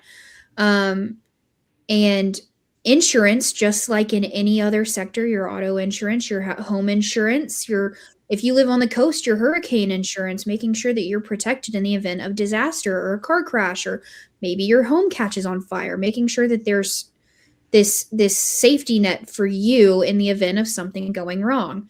The same can be said about a farm. It's a little irresponsible to not have crop insurance if you're putting in this huge investment to grow something. Um, and we've talked about upfront costs and capital, and a lot of that has to be financed out. And so you've got your lenders, your credit lenders, and a lot of that financing and the line of credit that you're able to grab and achieve depends on the amount of coverage you have in crop insurance. And so that insurance actually does enable producers to maintain and preserve their independence. And it keeps them farming even after disaster strikes. And I mean, if you don't have it, you reduce your coverage, the lenders pull back, you're not able to continue producing. So, I mean, where does that put us? Depending on foreign imported food? I don't know. It's a very, very important component. And we don't want to be at the mercy of other countries, maybe having enough food for our population to eat. And it could be very expensive, so we could lose out on a ton of money that way potentially. Um, I know some more libertarians or free market people will argue against it, saying, well, there shouldn't be any government at all. So maybe not saying that I'm one of those people, but what would you say is a counter to that? Because that's an argument that I've heard a couple times about. I think that the opinion that no government intervention ever in any sector is makes us better off is a little bit short-sighted. I, like a lot of folks, don't like big government. I don't like it. I wish they'd stay out of my business a lot of times. But when you've got instances like this and an industry that is really relying on factors they can't control, there is a proactive thing that can be obtained from having government intervention in things like this. Great answer. Yeah, that's just something I've heard from a couple people since being in DC, and um, it kind of gets to the point to where um, food not being able to eat might trump Mhm. some of those other concerns. Alrighty, and we have a very big, diverse country.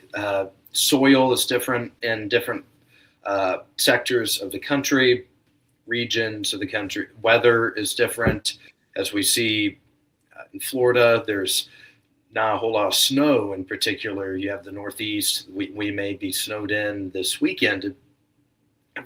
However, every time if you're from the Midwest, there's nothing better than that 12-hour car ride down to Florida for spring break and stopping at the Welcome Center and getting that fresh cup of orange juice. That's what Florida's known for. That's their strength in agriculture. To whereas Indiana, my home state in Iowa, they're known for all of the corn in particular and beans and products like that.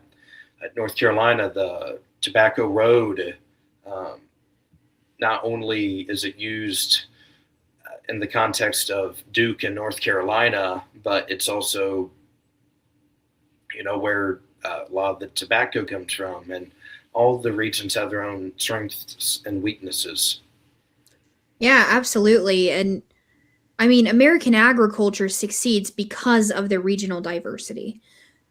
You can't get this anywhere else in the world. The It's just incredibly cool. I know I'm nerding out a little bit about it, but it makes me a little emotional to think about the fact that we could sustain ourselves without having any, trade happening right here, just with our agricultural outputs. But up in we'll start, in the Midwest, these grains are huge anchors for our export markets. In the Southeast, you've got an immense amount of production in the protein sector, specifically that in poultry. You've also got a lot of cotton production going down there, important for the textile industry. You've got tobacco, of course. Um, Even up here into Virginia, there is a huge poultry, production value here. Um, in the Southwest, my home state of Texas, you've got amazing, amazing land for cattle. Texas is a very diverse in its own right. We've got row crops. We grow cotton, we grow corn. It's not the same corn that you eat when you eat your corn on the cob. That goes into animal feed if it's grown in Texas. But you got cattle, you've got your corn, you've got cotton growing, you've got some soybeans, you've got, I mean, just everything, sorghum. It's amazing. We're able to continue to produce cattle and grow cattle because of some of these other agricultural inputs that maybe aren't, used for human consumption. Moving into the West, you've got amazing produce that's growing there. Melons, fruit, tree nuts, vegetables down there in California. The thing is, you've got to support all these strengths in these regions, but you've also got to understand some vulnerabilities, right? California specifically faces a lot of concerns with water availability and the sustainability of their agricultural sector. How do we make sure they have the water they need? You've got your beef packers centralized. How do we make sure that the beef production is kind of centralized in that area so that it reduces transportation costs and transportation timelines? Maybe reducing prices and not having those increases in prices at the grocery store. Got to make sure you've got the right soil for the right crops you're growing. And so, I don't know. I think it's very beautiful, the kind of diversity we have in our agricultural sector. And I think it's really important to play into those strengths and make sure that we really build up that resilience. The country is, you make a cool point about like even being emotional with it, is that like that's what makes this country a very special country in particular. China can't say the same thing, and they want to be the top dogs. And and they can't be. They simply cannot be. Imports. Yep. Yeah, it makes it a very unique country that all states, they have their own strengths, and to where they can help the other states out and help the people out. And you have these these local farms that are dependent on feeding these very small communities, I'm sure. Yeah. Alrighty. Now let's go into talk a little politics necessarily with the last couple presidents we've had. We have the Trump admin particularly push or have more of this maybe nationalist approach, in the sense that the tariffs, the trade, makes it a little unpredictable, in the sense, and under the Biden admin, we see a lot of these climate based initiatives, whether it's so I was listening to the president's speech today, the windmills killing all the birds or whatever, they get kind of being goofy there. However, a lot of climate initiatives, and China does not follow those same precautions for sure. And politics does impact a lot of day-to-day choices for these farmers. Absolutely. And what's really unique about farm country and rural America is that they don't really vote mostly on ideology. They vote based on as a response to policy signals. So these folks rely on predictability, and they are in an increasingly unpredictable environment, right? That their livelihoods rely on. And they're natural stewards of the land. You look at Biden and these very, very antagonistic climate requirements and regulatory burdens that were placed on them. That makes their lives harder. And, the farmers know best. What do these people in Washington know? You know what I mean? But I think, especially in the Trump era of 1 and 2, there's a fear from a lot of people about trade.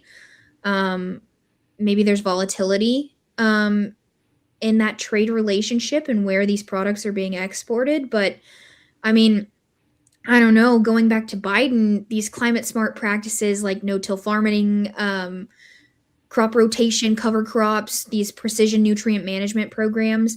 This should be an incentive based program. This should not be a regime that's placed on as a requirement onto farmers. It should be something that they choose what is best for their operation, and they're able to do that without the government saying, hey, you have to do this.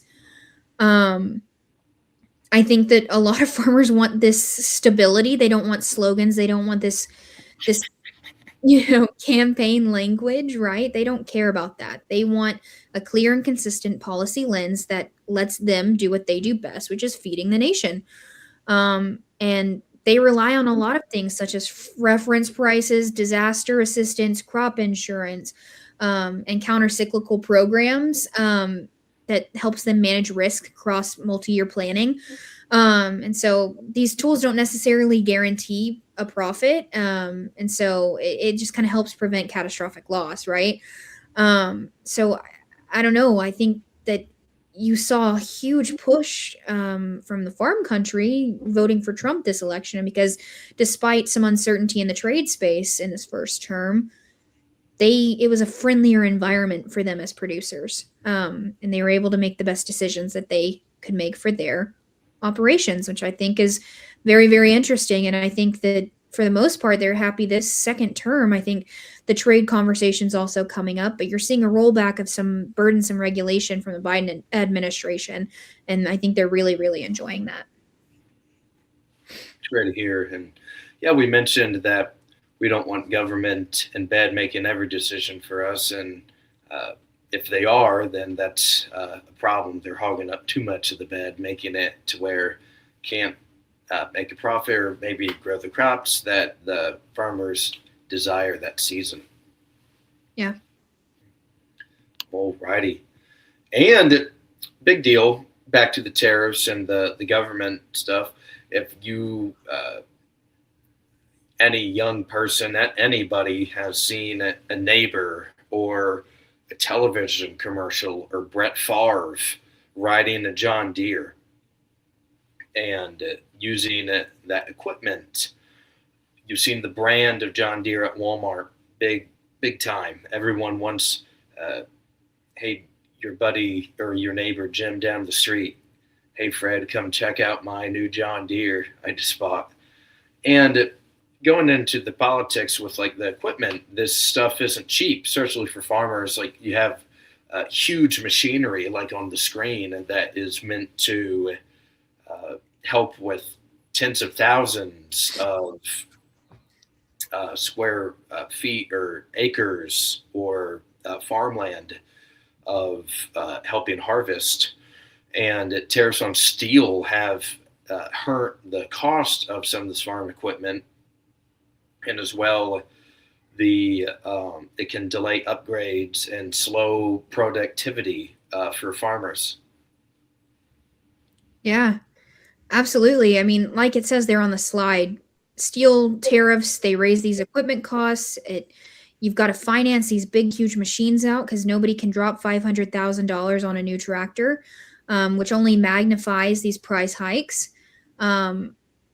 Efficiency can be reduced if you're not upgrading efficiently.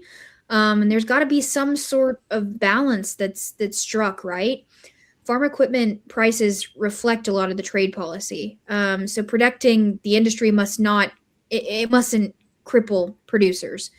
I think that, I don't think that, I know that tariffs on steel and manufactured components, you look at chips that go in, these microchips that go into these machines, they directly increase the cost of farm machinery. And this machinery is needed to harvest and plant a lot of these commodities.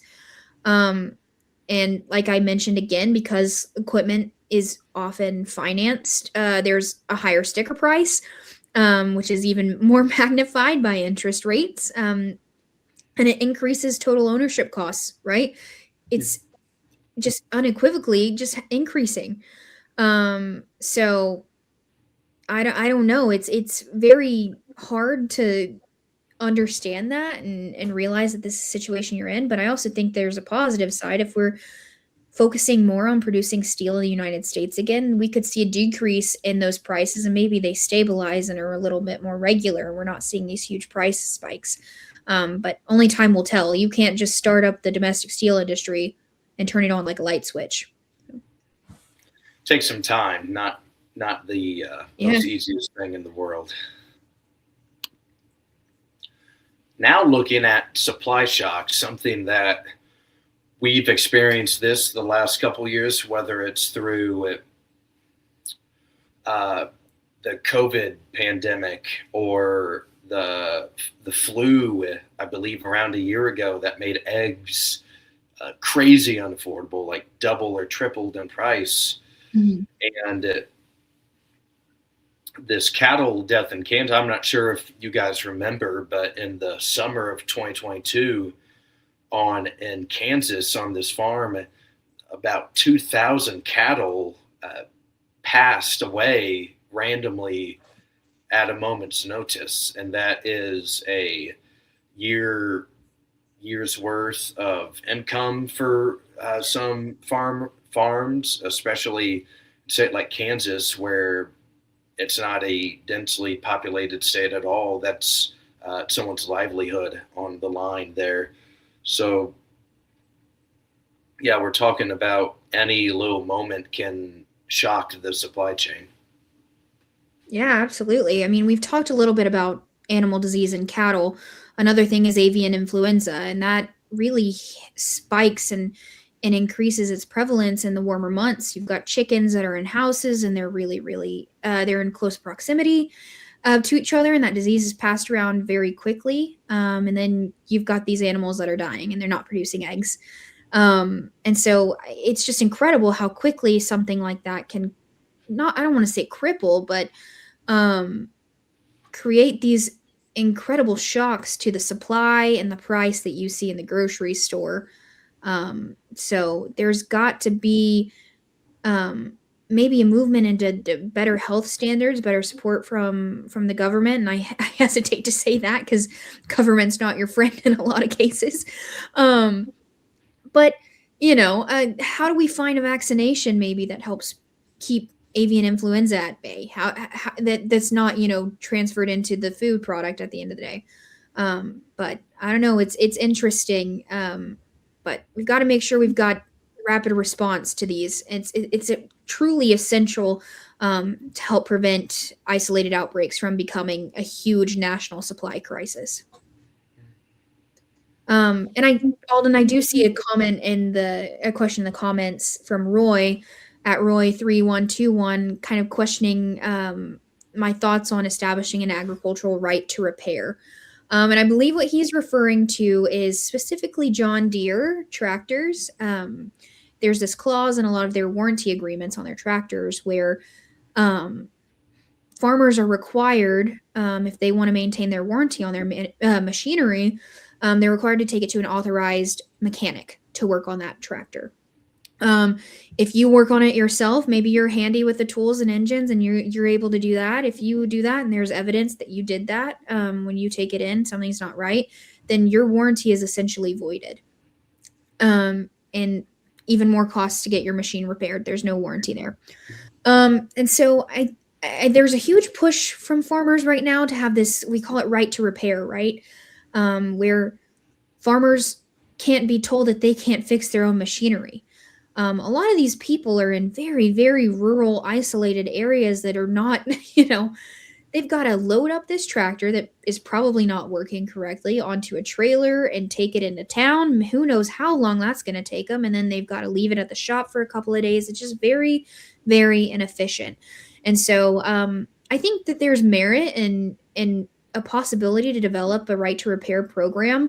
But I don't want it to negatively impact John Deere's business. But at the end of the day, these producers are footing these costs. They should be able to do what they want to do with their $500,000 tractor. Okay. I did not know that you had to take it into a licensed mechanic. And is that a licensed mechanic by like that has to meet John Deere standards, or is it just okay? So John Deere, they're picking who essentially a sliver of who you have to go get this fixed by. So it Mm-hmm. could almost be a Ponzi scheme in some scenarios. Mm-hmm. Wow. Okay. Did not know that. Glad to know. And we're we've talked about before on the show. We're nearing 9 to 10 months until the general midterm elections in November. We're going to start hearing that a lot. Maybe the rhetoric starts to change from the admin or Brooke Rollins about maybe some policies with the farming. And farmers, they are a crucial voting bloc in the Yeah. electorate, of course. And I'm sure that they would love policy stability. Maybe they can plan a little more because of that, uh, particularly around trade as well. And yeah, in general, just hoping for strong leadership that they can be like, oh, um, I'm gonna do what I can as a farmer for my country and produce for my community and state and country, and hope the leadership does the rest. Absolutely. And so, I mean, when you're looking at what farmers want uh, from this next election, they want somebody that is going to guarantee that they have long term stability, that there is predictable trade and tax policy. I mean, if you've got a farm and you're passing it down to your kids, what's going to happen when you pass on and they're not able to afford the tax on that property and to maintain that business? That's where you lose a lot of these family farms. It's because there's a tax associated with it, the death tax, if you will. Um, they want, going back to what I think farmers are looking for in this next election, they want fair global competition. They don't want to be undercut by competitors. They want reciprocal trade agreements and free trade that's actually free trade. And I think that something that I think that farmers would want is there's some recognition as a critical component in this security sphere and being partners in that. I mean, they kind of safeguard the future of us, right? Um, so I've talked about it before. Farmers want a lot of stability, not slogans, and that's the truth. They don't want to hear, MAGA, make America great again. They want to hear how you're going to actually give them the stability that they desire and make sure that their business and their livelihood is protected. So I think that stability is the main component of this, but they're looking for somebody who's going to actually hear them out and understand the importance of their industry. You've seen them really come out for Trump because Trump's come out for the farmers and really supported them. So I'm interested to see what comes next in these midterms and who's running for president next and what this looks like. It'll be an interesting turn of events. Certainly, and only the future will tell us what is going to happen. Absolutely. Wrapping things up, why does this matter all of a sudden? Why should we become awoken to the agriculture industry and the sector in our country? And we've talked about a lot is being able to eat, something that a lot of us take for granted. Generally, that you wake up and walk to the fridge and there's milk and there's eggs and bread, additional products.